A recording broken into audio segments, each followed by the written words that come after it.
मान्यवर, ये मंदिर, ये मस्जिद, ये शिवालय की जिद में वतन ही ना होगा तो क्या बांटिएगा? ये कब तक मजहबी नशा बांटिएगा? ये मंदिर, ये मस्जिद, शिवालय की जिद में वतन ही ना होगा तो क्या बांटिएगा? आप इस देश को बांटने का काम कर रहे हैं। एक विचलित करने वाला वीडियो उस दौरान आया मान्यवर। 25 दिसंबर के पहले जबलपुर में भारतीय जनता पार्टी की एक महिला नेता चर्च के अंदर घुसती है, घुसकर वहां एक नेत्रहीन महिला के साथ हाथापाई करती है और उसकी जो मासूम बच्ची बैठी रहती है उसको ये कहती है कि तुम इससे गलत काम कराने के लिए लाती हो। ऐसा समाज आप बना रहे हैं, ऐसा हिंदुस्तान बना रहे हैं। पूरी दुनिया में आप ऐसे विश्वगुरु बनेंगे। आज ऑस्ट्रेलिया में, इंग्लैंड में, यूएस में, न्यूजीलैंड में, दुनिया के अलग अलग देशों में जो लोग भारतीय रहते हैं उनको कितनी शर्मिंदगी महसूस करनी पड़ती होगी कि आप उनके धार्मिक मान्यताओं के हिसाब से उनको यहां पे पूजा अर्चना, इबादत, प्रेयर नहीं करने दे रहे हैं। यह हो रहा है मान्यवर इस देश के अंदर। इसलिए नफरत की राजनीति को पहले मारना होगा और आपकी नफरत की राजनीति रुक नहीं रही है, वो असीमित है, उसकी कोई सीमा नहीं है। पहले हिंदू को मुसलमान से लड़ाओ, फिर हिंदू को सिख से लड़ाओ, फिर हिंदू को ईसाई से लड़ाओ, फिर हिंदू को हिंदू से लड़ाओ, जाट को गैर जाट से लड़ाओ, मराठा को गैर मराठा से लड़ाओ, दलित, पिछड़े, सवर्ण को आपस में लड़ाओ। अभी आप एक बिल लेके आए, उस बिल के बारे में सुप्रीम कोर्ट ने कह के रोक लगा दिया कि यह बिल तो अस्पष्ट है, इसमें कोई स्पष्टता नहीं है इस बिल में। आप क्यों ऐसा बिल लेके आए जिसके कारण से पूरे देश का माहौल खराब हुआ? आपने झगड़ा कराया दलितों यूजीसी का बिल, और आप इक्विटी बिल जो लेके आए, आपने कहा इक्विटी कमेटी जो बनेगी उसको लेके आपने जो इक्विटी कमेटी बनाई उसमें तमाम बातें आपने ऐसी लिखी, पूरे देश में आपने झगड़े का माहौल क्रिएट किया। आप कभी भी और कहीं भी दलितों और पिछड़ों और आदिवासियों के हितैषी रहे ही नहीं है। आपका संगठन, आपकी विचारधारा, आपकी मातृ संस्था आरएसएस, वहां तो 100 साल तक आज तक एक भी दलित, पिछड़ा और आदिवासी आरएसएस का प्रमुख नहीं बना। यह सच्चाई है आपकी। आप हल्ला मचा रहे थे कि देखो हमने दलितों, पिछड़ों, आदिवासियों के लिए कितना शानदार बिल हम लेके आए, कितना शानदार हमने काम कर दिया। सुप्रीम कोर्ट ने उस पर रोक लगा दिया। सुप्रीम कोर्ट ने कहा कि यह बिल अस्पष्ट है। आपने इस देश के अंदर विश्वविद्यालयों में आरक्षण को खत्म किया है, यह सच्चाई है मान्यवर। दलित, पिछड़े, आदिवासियों के लिए जो प्रोफेसर्स, असिस्टेंट प्रोफेसर्स की नियुक्ति होनी चाहिए, 80% से ज्यादा पोस्ट खाली पड़ी हुई है विश्वविद्यालयों में। और जो चीज आपके हाथ में है, आप दलितों, पिछड़ों, आदिवासियों के हितैषी कैसे हैं? 45 सेंट्रल यूनिवर्सिटीज है जिसमें से 38 केंद्रीय विश्वविद्यालयों में सिर्फ और सिर्फ सवर्ण जाति के लोग वीसी हैं और 7 में दलित, पिछड़े और आदिवासी हैं। तो आप बताइए जी, आप बताइए, आप मुझे बताइए, आपको 45 में से 38 सिर्फ एक जाति के, सवर्ण जाति के लोग मिल रहे हैं और बाकी 7 आपने पिछड़ा, दलित, आदिवासी बनाया और आप कहते हैं आप दलितों, पिछड़ों, आदिवासियों के हितैषी हैं।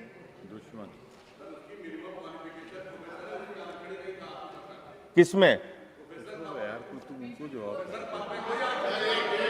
मैं वीसी की बात कर रहा हूं, वीसी की बात कर रहा हूं, वीसी की बात कर रहा हूं। वीसी की नियुक्ति आप करते हैं, वीसी की नियुक्ति आप करते हैं।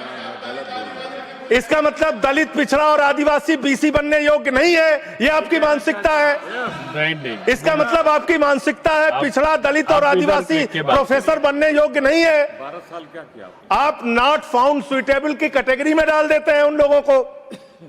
आप क्या न्याय कर रहे हैं उनके साथ? पूरे देश के हाई कोर्ट सुप्रीम कोर्ट की हालत देखिए सर। देश का है सुप्रीम कोर्ट एक और 25 हाई कोर्ट। वहां पे कितने जज हाई कोर्ट के अंदर या सुप्रीम कोर्ट के अंदर दलित, पिछड़े, आदिवासी हैं? पता कर लीजिए, आपको पता चल जाएगा।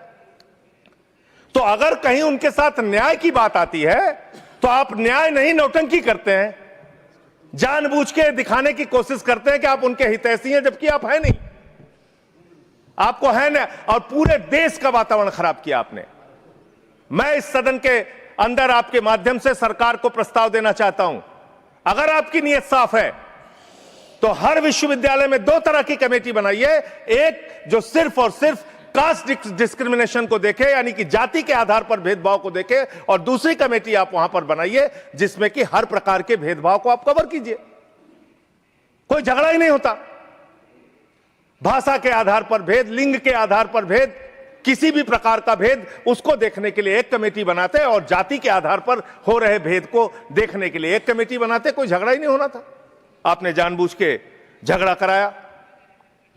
दूसरी बात मान्यवर, अभी मैं पिछले दिनों एक पदयात्रा कर रहा था मिर्जापुर से लेकर काशी तक, और उस दौरान काशी के अंदर मंदिरों को तोड़ने का मामला सामने आया। मणिकर्णिका घाट को तोड़ा गया मान्यवर, मणि को तोड़ दिया गया, माता अहिल्याबाई होलकर जी की प्रतिमा को तोड़ दिया गया। और वो वीडियो मैंने ट्वीट कर दिया तो मेरे ऊपर उल्टा मुकदमा लिख लिया गया। कितना मुकदमा लिखेंगे आप? आप लिखिए मुकदमा मेरे ऊपर।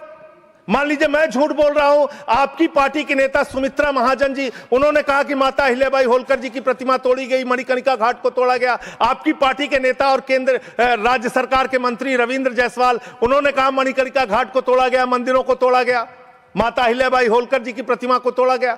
आप उन पापियों के खिलाफ कार्रवाई करने के बजाय मेरे ऊपर एफआईआर कर रहे हैं। आप ऐसा शब्द मत बोलिए। कौन जिन लोगों ने तोड़ा मान्यवर, जिन लोगों ने मंदिर तोड़ा, उन गुनहगारों को मैं चाहता हूं, चलिए गुनहगार कह देता हूं, भाषा शैली में चलिए मान्यवर गुनहगार संयम के साथ साथ उन गुनहगारों को जिन्होंने उस पुरातन पवित्र मणिकर्णिका घाट को तोड़ा, माता अहिल्याबाई होलकर जी की प्रतिमा को तोड़ा, कार्रवाई उन पे करने के बजाय आपने मुझ पर एफआईआर कर ली। मैं आपके माध्यम से सरकार से मांग करता हूं, अगर आपने कोई तोड़फोड़ वहां पर नहीं की है, 3 सदस्यों का, और तीनों बीजेपी के रहे, मैं तो कह रहा हूं 3 के तीनों बीजेपी के लेके जाइए। आप 3 सदस्य भेजिए बीजेपी के संसदीय दल के, और वहां पर दिखाइए कि माता अहिल्याबाई होलकर की प्रतिमा है, वहां दिखाइए मणिकर्णिका घाट को नहीं तोड़ा गया है, और फिर जो कार्रवाई आप मेरे ऊपर करना चाहें कीजिए।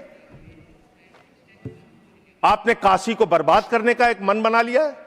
काशी कॉरिडोर के नाम पे आपने सैकड़ों मंदिर वहां पे तोड़ दिए, वहां पे शिवलिंग लंका थाने में पड़े हुए हैं।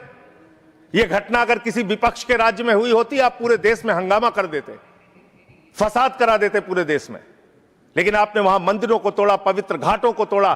54 देश के नागरिक आते हैं काशी में मान्यवर, वो वहां पे बिल्डिंग देखने नहीं आते, वो वहां पे आते हैं वहां के पुरातन मंदिरों को देखने के लिए, वो वहां पे आते हैं पुरातन घाटों को देखने के लिए, पौराणिक मंदिरों को देखने के लिए। वो इसलिए आते हैं काशी की गलियों को देखने के लिए। आप वहां तोड़फोड़ कर रहे हैं। जाके पूछिए वहां के लोगों से कितना गुस्सा और नाराजगी उनके मन में है। लेकिन आपको धर्म में भी धंधा करना है, हर जगह धर्म के नाम पे भी धंधा करना है, वो काम आप वहां पे कर रहे हैं। दूसरी बात, इस भाषण में शिक्षा की चर्चा हुई, स्वास्थ्य की चर्चा हुई, जल जीवन मिशन की चर्चा हुई, और कल बजट आया तो आपकी कलई खुल गई। आप विकसित भारत की बात कर रहे हैं, कह रहे हैं विकसित भारत बनाएंगे। कब बनाएंगे? 2047 में बनाएंगे। उसको 3047 कर दीजिए। 1000 साल बाद कौन पूछने वाला है सर? 3047 में हम भारत को विकसित भारत बताएंगे। 1000 साल बाद कौन पूछेगा? 2047 में कौन सत्ता में रहेगा नहीं रहेगा? लेकिन आप ऐसा सब्जबाग दिखाते हैं कि आप 2047 में आप विकसित भारत बना देंगे। कैसे विकसित भारत बनाएंगे? शिक्षा का बजट आप रखेंगे 2%, स्वास्थ्य का बजट आप रखेंगे 2%, यानी कि अशिक्षित भारत और विकसित भारत कैसे होगा? अस्वस्थ भारत और विकसित भारत कैसे होगा? आपने ग्रामीण विकास के नाम पे जो बजट का हिस्सा है उसको कम कर दिया। तो एक अविकसित ग्रामीण व्यवस्था के साथ आप विकसित भारत कैसे बनाएंगे?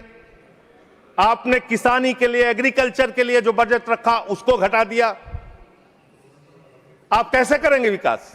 विकसित भारत का आपका सपना क्या है? जिसमें लोग अशिक्षित रहें, जिसमें लोग अस्वस्थ रहें। आपके आयुष्मान भारत की स्कीम की हकीकत क्या है? एक ही नंबर पे 9999 नंबर पे 10 लाख से ज्यादा लोगों का रजिस्ट्रेशन हुआ है। 600 से ज्यादा 625 करोड़ रुपए का फ्रॉड हुआ है। आपकी सीएजी रिपोर्ट में आया आयुष्मान योजना के अंतर्गत। आपने जी राम जी योजना लागू की, उसमें आप कह रहे हैं हम 125 दिन रोजगार देंगे, और बजट में जो निर्धारण कर रहे हैं वो 125 दिन रोजगार देने के हिसाब से आप बजट का निर्धारण नहीं कर रहे हैं। इसका मतलब आपकी ये घोषणा है। पिछले साल आपने कहा कि अप्रेंटिस योजना हम पूरे देश में ला रहे हैं नौजवानों के लिए। अप्रेंटिस योजना में जो पैसा आपने सरकार की ओर से निर्धारित किया उसमें 95% कटौती कर ली। तो आप प्रशिक्षण नहीं दे सकते, रोजगार तो बहुत दूर की बात है। यह काम आपने किया। दूसरी बात, माघ मेला हुआ, बड़ी उसकी चर्चा हुई। आप हमेशा चर्चा करते हैं, महाकुंभ के बारे में चर्चा करते हैं, माघ मेला के बारे में चर्चा करते हैं, लेकिन वहां बड़ी एक अप्रिय घटना हुई मान्यवर, बहुत ही दुखद घटना हुई। शंकराचार्य जी परम पूज्य अवमुक्तेश्वरानंद जी जा रहे थे स्नान करने के लिए। उनको प्रशासन के द्वारा उनको रोका गया। उनके शिष्यों को, उनके बटुकों को चोटी पकड़ पकड़ के घसीट घसीट के मारा गया उनको। और इतना ही नहीं, उनकी एक मांग थी कि अगर प्रशासन या सरकार मुझसे वार्ता कर ले और अपनी गलती मान ले तो मैं स्नान करूंगा। ना उनसे किसी ने माफी मांगी और ना ही वो स्नान कर पाए। बिना स्नान किए शंकराचार्य जी वहां से चले गए।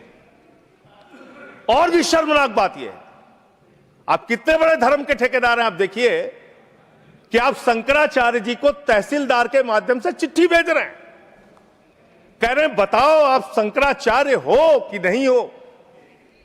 अरावली पर्वत को साबित करना है, बताओ तुम अरावली पर्वत हो कि नहीं हो। दिल्ली की जहरीली हवाओं को साबित करना है, बताओ हवाओं तुम जहरीली हो कि नहीं हो।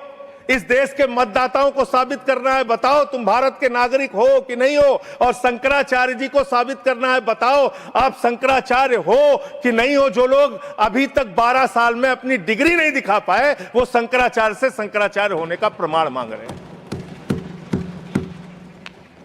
यह है आपकी धार्मिक ठेकेदारी। इस तरह से आप धर्म की ठेकेदारी करना चाहते हैं तो देश के अंदर नफरत फैलाकर जो आप राजनीति कर रहे हैं, लोगों के हक को मार के जो आप राजनीति कर रहे हैं, इसका कोई बहुत देश के विकास, कम से कम विकसित भारत आपकी इस विचारधारा, इस सोच से तो नहीं बन सकता। विकसित भारत के लिए यह विचारधारा आपकी काम नहीं करेगी। नफरत फैलाओ और राज करो की, अंग्रेजों की जो विचारधारा थी, बांटो और राज करो की जो विचारधारा थी, उससे नहीं बन सकता। मान्यवर, बात कर लें विदेश नीति की। विश्व गुरु बनने की बात करते हैं प्रधानमंत्री जी, पूरे दुनिया में उनका डंका पीटा जा रहा है। हमने देखा किस तरह से अमेरिका से भारतीयों को हाथ में हथकड़ी, पैरों में बेड़ी बांध के अमृतसर पहुंचाया गया। हमने देखा कि किस तरह से सीज फायर के लिए कम से कम 70 बार अमेरिका का राष्ट्रपति ट्रंप कह रहा है कि उसने ट्रेड डील की धमकी देकर सीज फायर कराया, ट्रेड खत्म करने की धमकी देके। हमने देखा कि किस तरह से चीन यह कह रहा है कि वो सक्सगाम में निर्माण कार्य करेगा और आपकी पार्टी के दफ्तर में उनके प्रतिनिधि मीटिंग कर रहे हैं। उसी दिन वो बयान दे रहा है, बीजेपी के दफ्तर में वो लोग मीटिंग कर रहे हैं, उसी दिन चीन का बयान आ रहा है कि हम सक्सगाम घाटी में निर्माण कार्य करेंगे, पुल बनाएंगे, सुरंग बनाएंगे। आपकी विदेश नीति क्या है? बांग्लादेश में हिंदुओं की हत्याएं हो रही हैं, उस पर आप खामोश रहते हैं, चुप रहते हैं, बोलते नहीं है। आप किसी भी मामले में सामने मुखर होकर सामने आके स्पष्टीकरण नहीं दे रहे हैं। अभी एक एप्स्टीन फाइल की चर्चा हो रही है पूरी दुनिया में। उसके बारे में भारत के प्रधानमंत्री को आरोपित किया गया, उसके बारे में सरकार को स्पष्टीकरण देना बगैर चाहिए। तथ्य के कोई चीज को बोलना ठीक मैं कह रहा हूं स्पष्टीकरण देना चाहिए। आपके पास कोई तथ्य है तो आप प्रस्तुत सर करें। अगर कोई मैं ये कह रहा हूं मान्यवर, संसद है, इसमें अगर आपके पास कोई स्पष्टीकरण तो देना चाहिए अगर कोई आरोप लग रहा है। हमारे देश का अपमान है मान्यवर। इनके बोलने के बाद मैं आपको समय देता हूं। आप कैसा काम करना चाहते हैं? खत्म हो रहा है, बात देता हूं। अरे भाई आपके भारत के प्रधानमंत्री पे आरोप लग रहा है, आप लोग उस आरोप का जवाब नहीं देना चाहते। भारत के प्रधानमंत्री पे आरोप लग रहा है, नहीं तथ्य के बगैर होगा तो आप नहीं लगा सकते। तथ्य के विपरीत अगर आप बोलेंगे तो आपका ये चीज नोट नहीं किया जाएगा।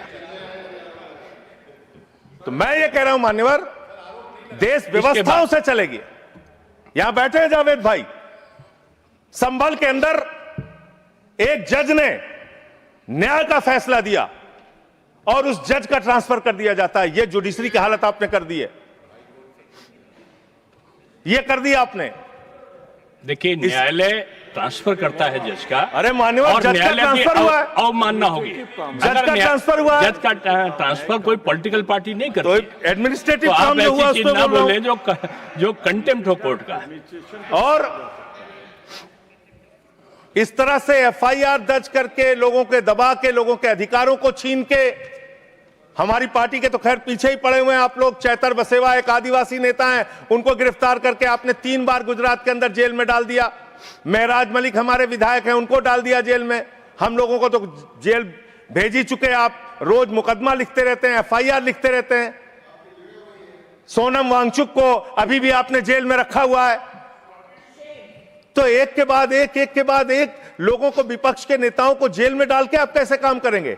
आप पूरे देश में एसआईआर के नाम पे लोगों के वोट काट रहे हैं, एसआईआर के नाम पे लोगों के वोट काट रहे हैं। बस खत्म कर रहा हूं सर, सबको 2-2, 3-3 मिनट मिला है। मैं 1 मिनट में मैं खत्म, 1 मिनट में आधा मिनट मान्यवर, मैं पार्टी का लीडर हूं, 1 मिनट में खत्म। आधा मिनट पार्टी का लीडर है मान्यवर, एसआईआर के नाम पे आप क्या कर रहे हैं? पूरे देश में करोड़ों लोगों के वोट काट रहे हैं। यूपी की बात अगर मैं कर लूं तो वहां पर आपके ही राज्य निर्वाचन आयोग ने जो चुनाव की सूची बनाई, ग्रामीण चुनाव के लिए, पंचायत चुनाव के लिए और शहरी चुनाव के लिए, उसमें दिखाया 17 करोड़ वोट। और एसआईआर के लिए जो केंद्रीय ज्ञानेश कुमार जी की निगरानी में जो सूची बनी, उसमें दिखाया गया 12 करोड़ 55 लाख वोट, 4.5 करोड़ वोट उत्तर प्रदेश में कहां पर उड़ गए?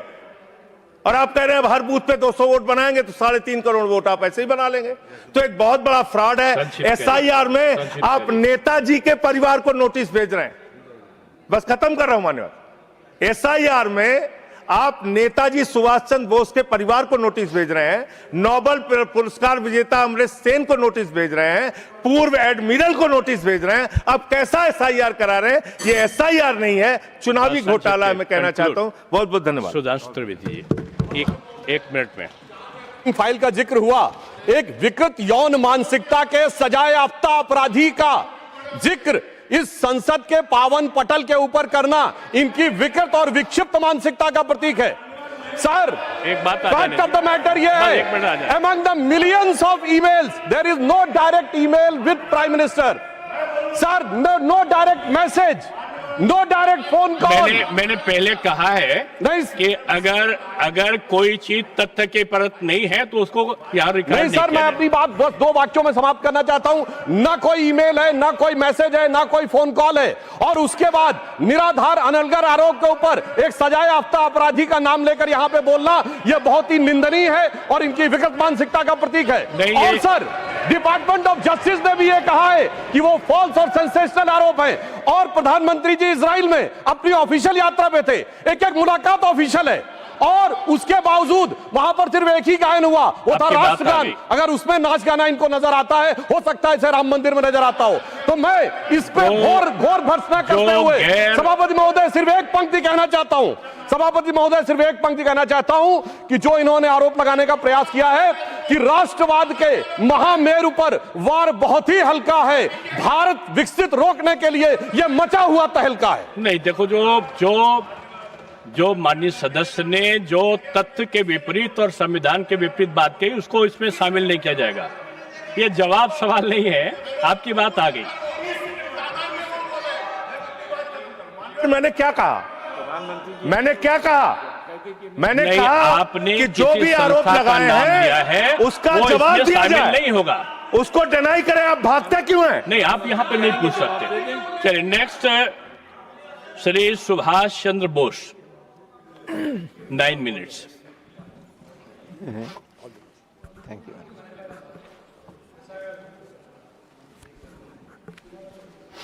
Honorable Deputy Chairman, sir, thank you very much for giving me opportunity to speak on the presidential discussion.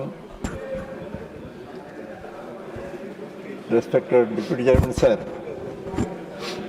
ఈ బడ్జెట్ సమావేశాల్లో ప్రారంభించిన రోజున గౌరవ రాష్ట్రపతి గారు చేసిన ప్రసంగానికి వైఎస్ఆర్ కాంగ్రెస్ పార్టీ తరఫున ధన్యవాదాలు తెలియజేస్తూ, అధ్యక్ష, ప్రతి సంవత్సరం కూడా రాష్ట్రపతి గారి ప్రసంగంలో మరి ప్రభుత్వానికి ఒక దిశానిర్దేశం చేస్తూ దేశం యొక్క ప్రాధాన్యతలను చాలా స్పష్టంగాను వివరంగాను వ్యక్తీకరిస్తూ మరి వారికి ప్రజల సంక్షేమం, సామాజిక న్యాయం ఇవన్నిటిని కూడా సక్రమంగా అమలు జరపడం ఆదేశాలు ఇస్తూ వారు చేసిన ప్రసంగానికి మరి నా అభినందనలు అందజేస్తున్నాను అధ్యక్ష, తమ ద్వారా. అధ్యక్ష,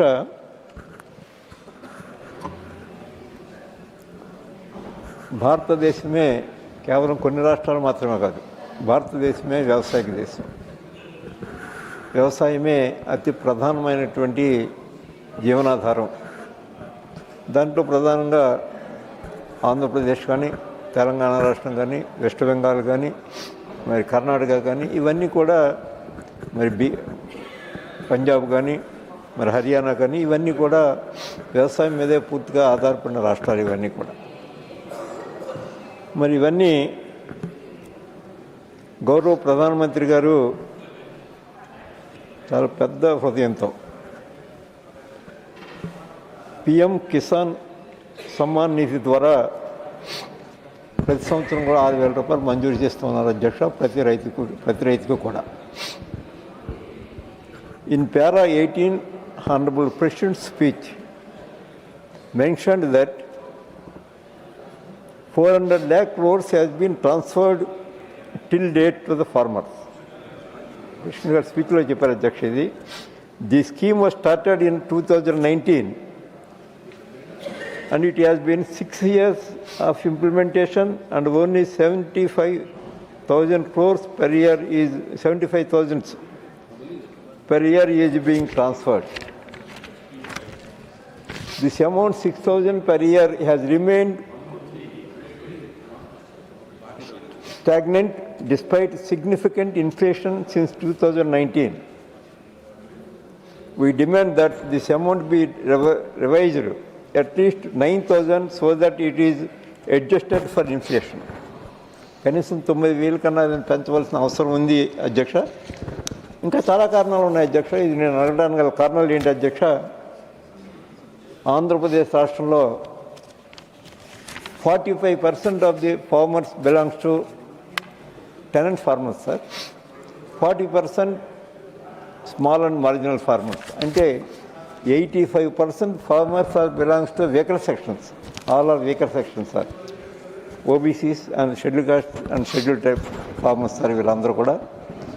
Meeta 15% those who are having 10 acres are cultivated their own or belongs to only 15%, sir. మరి జగన్మోహన్ రెడ్డి గారు ముఖ్యమంత్రిగా ఉండగా అనేకమైనటువంటి పథకాలను అమలు చేశారు, అవన్నీ ఆపేశారు. కాబట్టి ఇప్పుడు వాళ్ళకి ఏ విధమైనటువంటి గత్యంతరం లేదు అధ్యక్ష.